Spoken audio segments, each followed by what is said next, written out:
Hi, this is Lonnie. This is episode 2, my Microstakes challenge, and back on Bovada, I've got 2733 in this account, and I'm looking for a game. I think I'm going to play some 6 max. Try this table out here.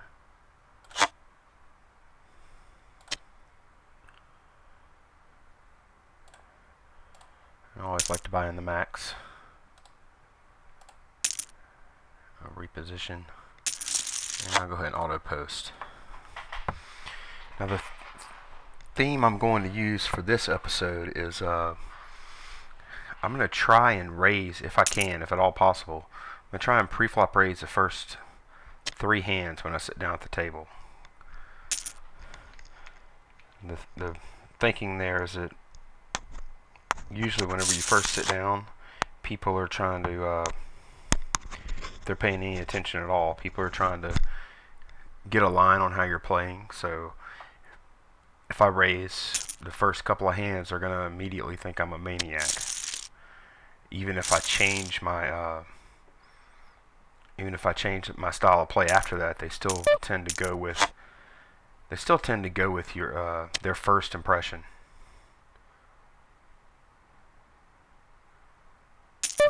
I do have a hand with some raising value, especially 6 max.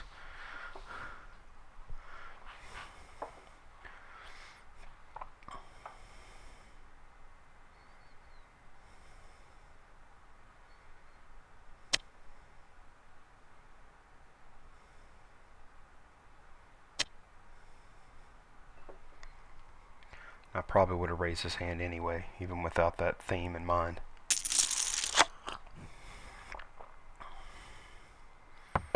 This is actually a good flop. The only thing you could have would be either a flush draw or a king that would let him call this bet.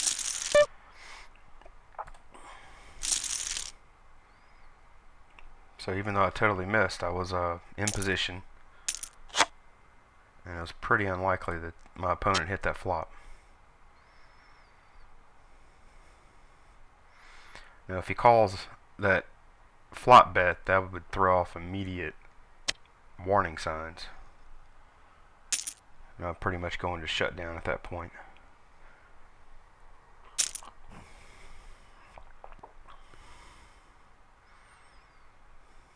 And I didn't raise my second hand. I meant to, but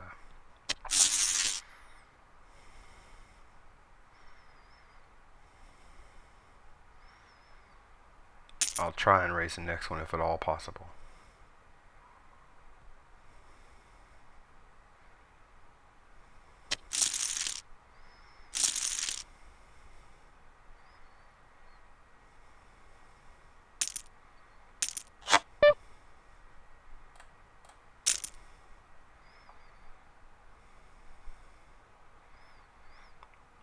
This is a hand I'm usually not raising in this position.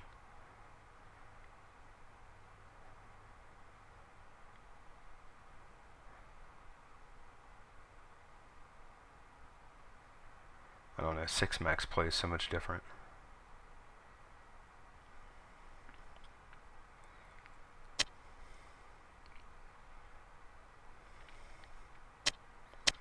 This table seems pretty tight so far.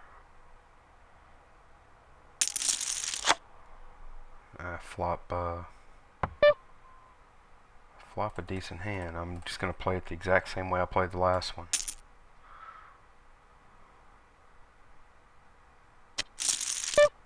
Okay. At this point, this guy might be getting a little tired of that. He was the same one I was in the last pot with. So I need to be cognizant of that.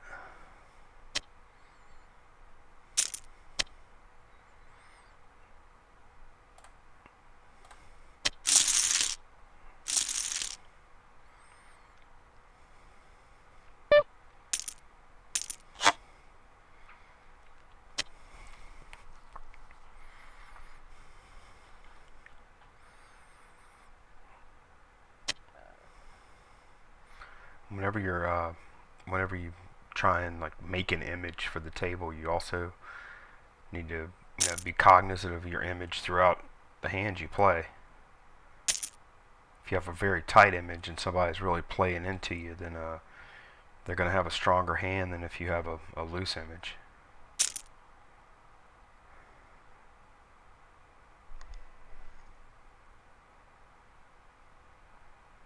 Well, short stack guy is probably looking to get it all in with whatever he's holding. It's a strong re-raise out of the big blind.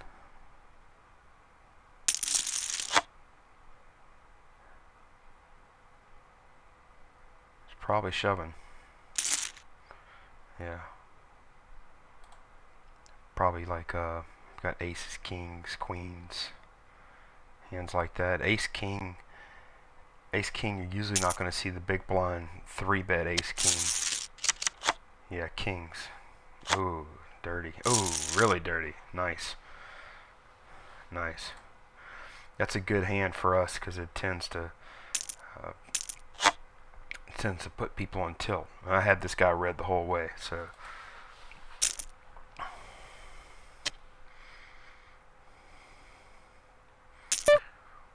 Go ahead and take a flop with this hand if I can. Now it's pretty nasty. And he turned the trips and he rivered. But when he got his money in, he was good. So good guy won that hand.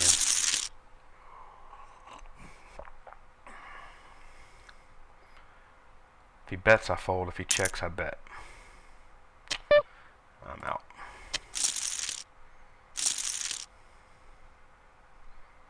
Player 5's bitching. Guess he's forgetting when he put the money in, he was bad. He was drawing real slim, got there, and then got resucked. So I don't think he has a valid argument here.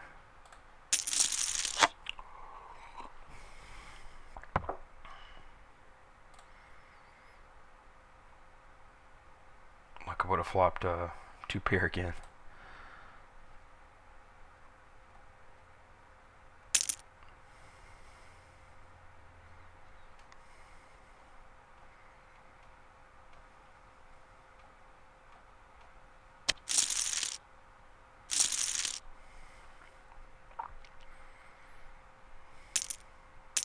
Yeah, that's what player 2's saying. Had the best of it when the money went in.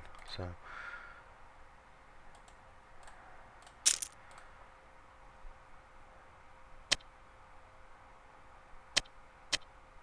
And he's right. I'm up against Tilt Boy here.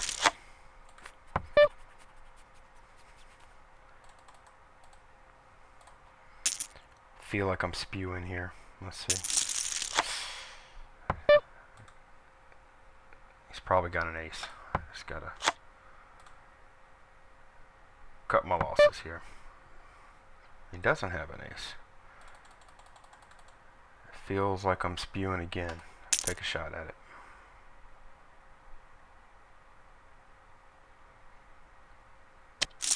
Whew. That was pretty bad play, really, because although I don't know what he could have been calling with here. 10 maybe? If he's got the ace. If he's got the ace, then he's pretty much calling the 225 on the river because it looked, after I checked the turn, very suspicious. Huh. I don't understand.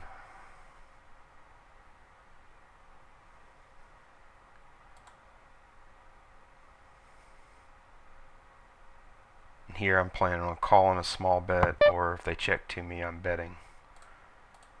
There's only 75 cents in the pot, so I'm betting that.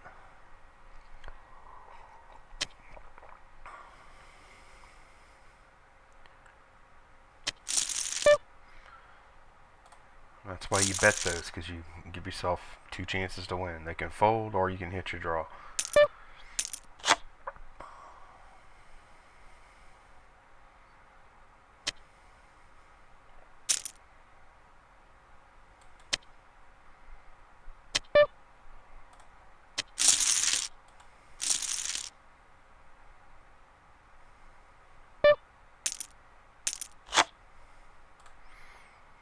just got through watching War Games on YouTube. They had somehow they had the entire War Games movie in HD up on YouTube, and it was awesome. I forget how good the movie was.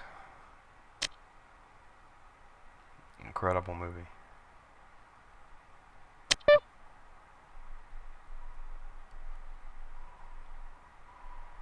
I could make some kind of weird play here, but I'm just going to limp in. Out of position.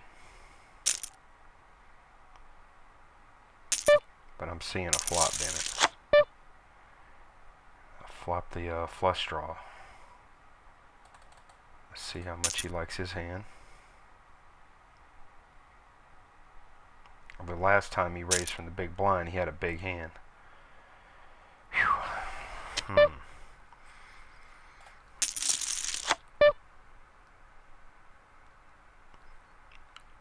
I would check, but I think he put me on a, he's putting me on this anyway. I think he's checking behind. And I'm gonna bet 250 here. Let's try and get a call value. Okay, awesome. Let's see, I'm thinking he probably may have flopped a set, or he may have had aces. I'm gonna go with aces there. Let's see. Let's see what the guy had. No, he had ace king. Wow. He wasn't dropping that top pair, top kicker for nothing, was he? Huh, okay. He said, nice. Thank you very much, sir. So I think the $2 bet was good because I think he's checking behind the turn, and I like my 250 river bet because I don't think he's calling a whole lot more than that with top pair, top kicker. The only way he's calling more than that, and maybe even raising on the turn, is if he's got the set. So I think that was a maximum extraction of value there.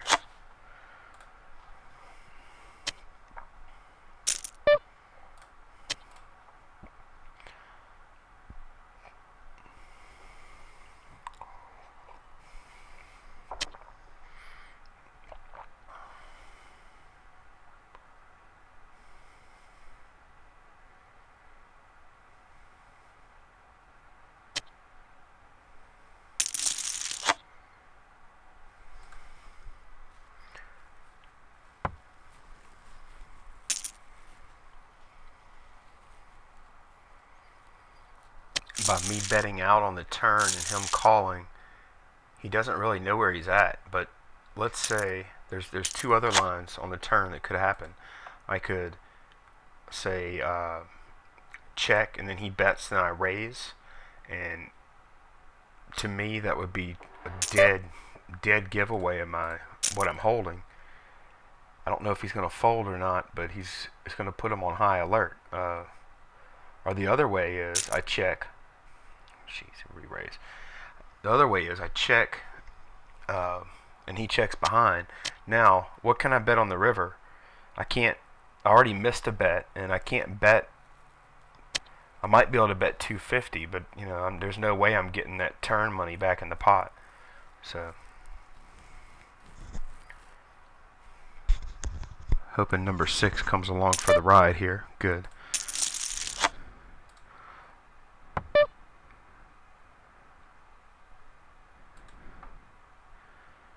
I don't know what this guy has, but I'm going to put him on ace king for now.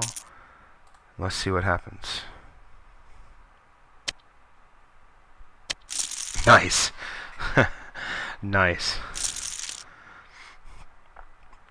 I was going into shutdown mode if they called, but sometimes you just got to go ahead and get in there.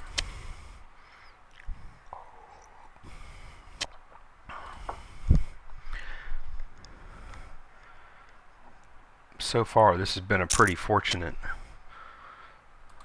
table for me. I've been very lucky. When I've been bluffing, they've been folding and made a few hands.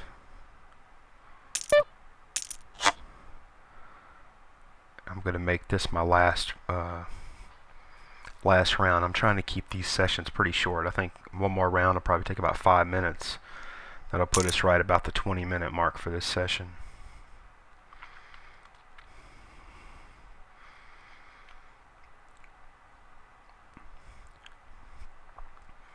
And this session has just been a nice little case of run good for me.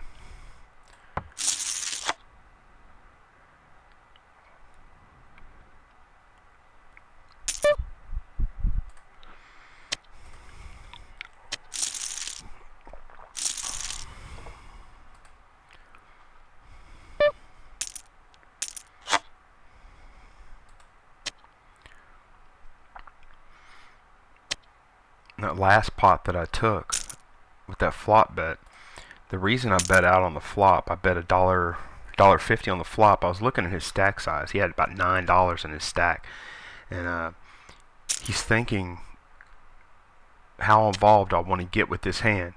If he's holding ace king, he's not going to just call off.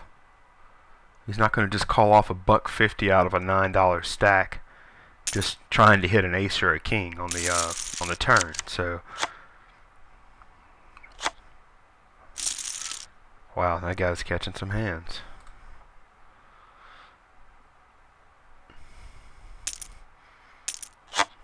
This is going to be the last round here.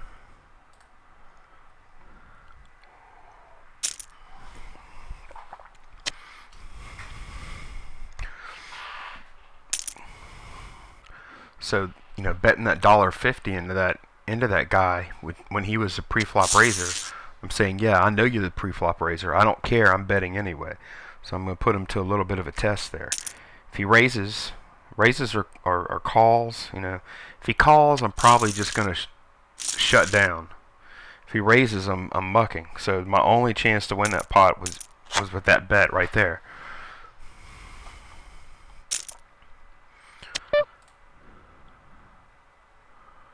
I don't remember this guy raising lately. I do want to see a flop with this hand if I can. In position. I'm perfectly okay with mucking the hand too, or even re-raising.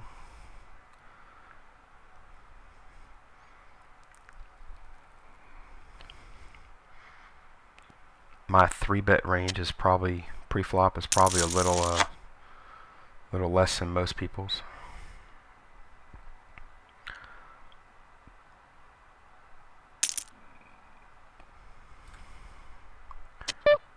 Yeah, same thing I did a minute ago, betting out $1.50.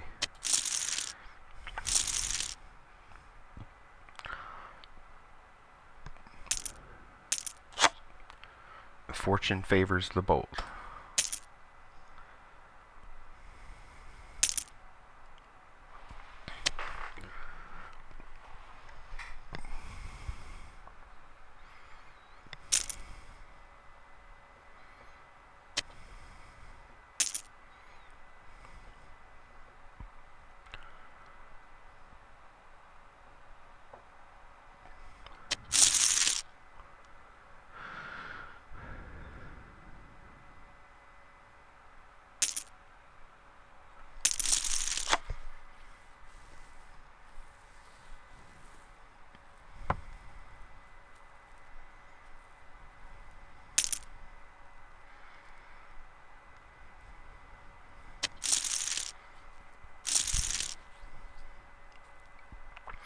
Alright, last hand here.